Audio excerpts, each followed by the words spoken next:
memang lagi saya ada acara jadi terlambat. Kata yang pertama yang harus dilakukan adalah buka-bukaan.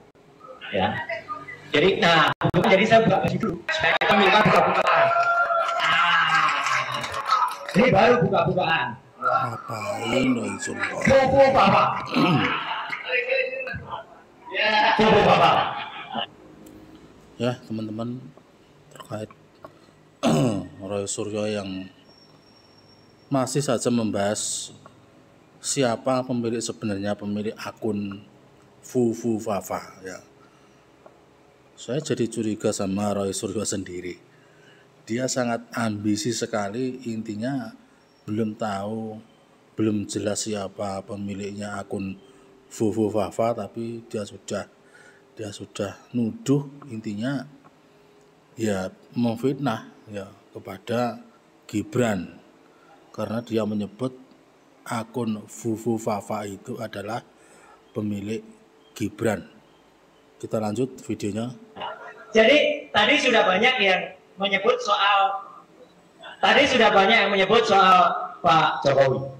Ya, itu betul. Ya, tapi saya akan menegaskan dua hal yang lain yang ngomong apa? Yang sama pentingnya, maksud saya supaya kita strategis. Yang pertama adalah memang Fufu Fafa ini. Ya, itu clear banget. Jadi memang harus, saya setuju lagunya Mas Refli Harun tadi. Ya, memang harus dimakzulkan. Jadi harus dimakzulkan. Nyanyi lagi Mas. Rasa cemas, hidup berat, dunia gelap, Fufu Fafa maksulin saja. Nah, gitu. Iya. Dan sebenarnya yang bersangkutan kroninya itu sebenarnya sudah ada ketakutan. Jadi kita nggak boleh mundur. Setiap Roy Suryo ini keluar di media sosial itu sebenarnya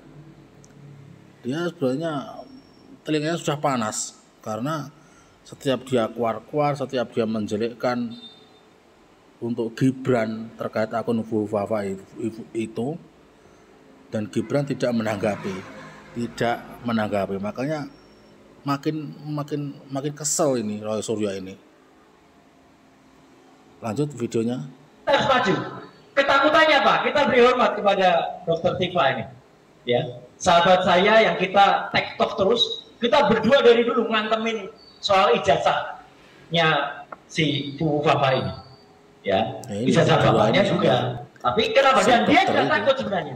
Kalau kita perhatikan Bapak dan Ibu, dia sudah ngakuin bahwa ijazah dia tidak benar. Maka di foto resmi yang ada, tolong perhatikan. Dia hanya berani nulis Gibran Rakabuming. Tidak ada gelarnya sama sekali. Padahal sebelumnya dia masih tulis Gibran Rakabuming BSC. Tapi mungkin waktu konsultasi dalam. Padahal di fotonya Pak Prabowo masih lengkap gelarnya. Jenderal Purnawirawan TNI Haji Prabowo Subianto. BSC itu apa singkatannya? Bak jelas sekolahnya. Iya, bak jelas sekolahnya itu. Ya, karena BSC. Karena apa? Karena dia kan ngakunya dulu 2 tahun SMA. Jadi ini penting nih bahan. 2 tahun sekolah di Santo Thomas di Solo, SMA. Santo Yosef di Solo. Kemudian 2 tahun, ayahnya kan masih wali kota, masih wakil. Kenapa nggak diselesaikan? Dia langsung pindah ke Singapura. Dan dia meneruskan sekolah di Singapura itu 3 tahun. Jadi kalau total sekolahnya berapa tahun tuh SMA-nya? Itu harusnya kita curigai. Itu sudah salah satu syarat bahwa dia belum tentu, saya bilang, belum tentu lulus SMA. Tapi kemudian dia tiba-tiba masuk ke university yang cukup hebat, namanya University of Bradford. Ternyata MIDS di Singapura itu sudah tidak lagi kerjasama dengan Bradford. Kemudian dia seolah-olah lari ke Australia, ke UTS, University Technology of Sydney. Setahun dia di sana. Dan konon itu ada di websitenya Pemkot Surakarta loh, S2 di UTS. Padahal dia setahun di sana itu cuma matrikulasi yang beberapa bulan itu setahun. Jadi nggak lulus juga. Jadi Kalau ada pemakzulan, Bang Refli dan kawan-kawan semua, ini clear soal pendidikan itu sebenarnya clear. Dia menyatakan tidak benar pada teman. Dan dia sekarang mulai takut itu, ngakuin itu. Kalau dia berani, dia tulis insinyur dan tadi Pak Taufik ya. Tapi kan dia kan nggak berani. Jadi ini sebenarnya poin bagi kita. Jangan khawatir, maju terus. Sebenarnya sudah ada ini poin. Yang kedua soal Bapak ini, clear banget ini sebenarnya. Dan terakhir kan teman-teman juga sudah dengar kan, bahkan di SSN, Badan Cyber dan Sandi Negara, itu menurut konfirmasi bocor alias Tempo, itu sudah meyakinkan bahwa memang itu benar.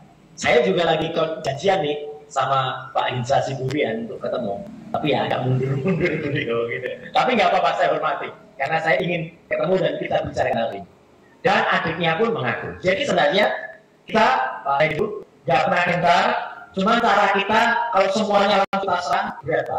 Satu demi satu dulu di protokol ini. Ya, yang di protokol itu hukum apa dulu? Ini harus, karena ini adalah benar-benar tadi kata Pak Taufik itu ya, kalau suami istri tadi ya. Nah ini bahaya bagi Prabowo. Ya, itu harus kemudian dimaksulkan terlebih dahulu. Dan kalau semalam saya ketemu dengan Prof. MK, siapa ketua MK? Bukan. MKK. Pak Prof. Jimli. Nah, semalam saya ngobrol dengan Prof. Jimli, Profesor Bapak, dalam sebuah resepsi. Beliau ngaku, Mas, saya awalnya tak percaya, tapi setelah Anda bilang, saya percaya. Itu kata-kata Prof. Jimli. Ya, saya baru ngakuin betul Prof. Jimli. Dan saya bilang, gara-gara Bapak ini dia jadi Wakil Presiden terpilih. Senyum beliau. Ya, gitu. Tapi artinya saya hormati pengakuan berdiri, ya. Tapi artinya apa? Artinya ini memang ada poinnya. Bukan dia yang 10 tahun yang lalu itu yang kemudian dipermasalahkan, enggak. Tapi kelakuan dia dan oknumnya dia yang mengubah data, menghapus data itu, itulah kejahatan yang barusan dilakukan. Setelah dia terpilih menjadi wapres terpilih, dia menghapus 2.100 postingan itu kejahatan. Kejahatan yang kedua, dia hapus juga nama dia. Kalau kita bayar GoPay dan lain sebagainya kemarin itu OVO, dia ganti menjadi Selamat, Sluman, Selamat, ya. Tapi nggak selamat nantinya ya. Gitu. Karena itu kejahatan lagi. Dia memalsukan data. Itu pelanggaran terhadap Undang-Undang Perlindungan Data Pribadi nomor 27 tahun 2022. Clear. Jadi itu bahan-bahan untuk pemakzulan. Yang kedua, selain tadi, jadi kalau hitungan dengan Jokowi itu yang ketiga. Yang kedua, ini mohon dukungan. Yang satu bisa meruntuhkan negara kita, buat kita bangkrut adalah IKN. Ibu kota negara. Saya kasih poin saja buat teman-teman nanti akan melakukan, dan kita akan melakukan nanti Bang Marwan. IKN itu secara hukum tidak sah sebenarnya. Kecil apa? Sederhana banget. Pada saat ketok palu IKN, tahu nggak Bapak dan Ibu? Anggota DPR yang menyetujui yang hadir secara fisik berapa orang? Hanya 77 anggota DPR yang hadir dari 575. Hanya 13%. Yang lain katanya hadir secara online. Kita harus minta terhadap Komisi Informasi Pusat absen dari anggota DPR itu secara online. Kalau memang online bener. Ada nggak foto anggota dewannya? Kalau itu hanya online on saja, berarti yang hidupin hanya asprinya atau TA-nya. Itu tidak sah. Ya, anggota yang hadir itu harus hadir secara fisik atau dia tampak wajahnya ketika ada. Dan yang saya tahu pada saat tanggal 18 Januari waktu itu pengesahan itu, yang lain on itu hanya on saja, hanya nampak profile picture-nya saja. Kalau hanya nampak profile picture-nya saja, berarti Undang-Undang IKN itu hanya disahkan oleh 13% anggota DPR. Dari situ sebenarnya sudah sah itu untuk kemudian kita buka. Jadi Bapak dan Ibu, 3 hal poin penting itu saja yang bisa kita lakukan. Yang pertama, setuju untuk terus adili. Kalau ini adik Bu Fafa, anaknya Bu Fafa, ya. Bapaknya Bu Fafa itu dulu. Yang kedua, maksulkan Bu Fafa. Yang ketiga, udahlah IKN itu nanti jadikan kayak Disneyland saja. Ya, gitu. Jadi kalau mau wisatakan. Kalau itu diteruskan, saya khawatir, Prof. Antoni, keuangan kita bangkrut sebangkrut-bangkrutnya. Saya tidak percaya hanya habis 478 triliun. Enggak. Akan lebih 478 triliun itu satu ASN pindah ke sana. Belum anaknya, belum istrinya, belum keluarganya. Itu akan bisa 10 kalinya. Dan itu Indonesia akan runtuh. Dan kita bukannya, kita nggak sayang siapa presiden, kita sayang Republik Indonesia. Selamatkan Indonesia dengan jalan ganti dengan kayu. Sekian, terima kasih. Assalamualaikum warahmatullahi wabarakatuh. Ya, terlalu banyak komen ini, Suryo. Ya, terima kasih teman-teman sudah menonton video dari saya ya. Teman-teman yang menilai sendiri ya, berkomentarlah yang baik. Mohon maaf bila ada salah kata ya. Assalamualaikum warahmatullahi wabarakatuh.